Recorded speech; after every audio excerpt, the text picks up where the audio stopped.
কি মামা এ তোর চেহারা এরকম দেখ, আরে শয়তান। এ তোর ভাই তোর ইটালি পাঠায় নাই এখনো? আরে শয়তান, চোরের নাম চাই রয়েছে।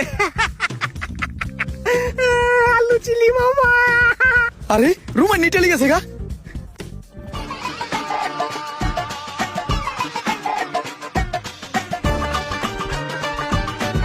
হ্যালো, এই মোশারফ তুই কই?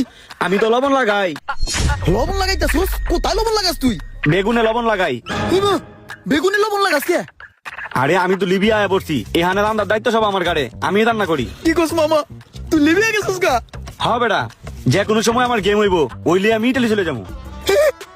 আর সবাই কোথায়? সবাই তো চলে যাইতাছে, কেউ দুবাই আছে, কেউ লিবিয়া, আবার কয়েকজন ইটালি চলে গেছে গা। তাহলে আমি দেশে কে? তুই আস নাই? তাহলে তুই সোহাগ বেলে গিয়া কথা কো। শোক বেড়েছে কে? তুমি শোক বেড়েছে কে? তুমি দালাল সোহাগ। সোহাগ ভাই,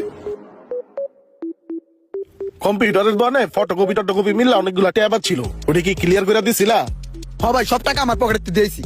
ভাই আমার অবুঝ মনে না একটা প্রশ্ন, এক লগে আমরা 27 জন বন্ধু বান্ধব মিললা আপনার কাছে আমরা পাসপোর্টটা জমা দিলাম। আমার বন্ধু বান্ধব সব টিতে বিদেশ গেল গা, আমারে ফোন দেয়। ভাই আমি যাইতে পারলাম নাকি, আমার একটু বুঝাই কোন তো ভাই। আরে ইমরান, তুমি এটা বুঝো নাই?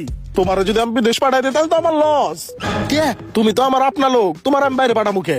তুমি আমার লগে থাকবা, আমার কাম কাজ করবা, বাজার সদাই করবা, মাঝে মাঝে শরীরটা মাসাজ করে দাও, ভাল লাগে। এর লেগেই তো তোমার আমি রক্ষা দিছি। তুমি যতদিন আছো তোমার আমি কোনো জায়গায় যাইতে দিব না। এটা কোনো কথা হইলো? আর ভালোবাসা আমি বুকের করি, আর হ্যাঁ আমার চাউর হিসাবে রেখে দিল।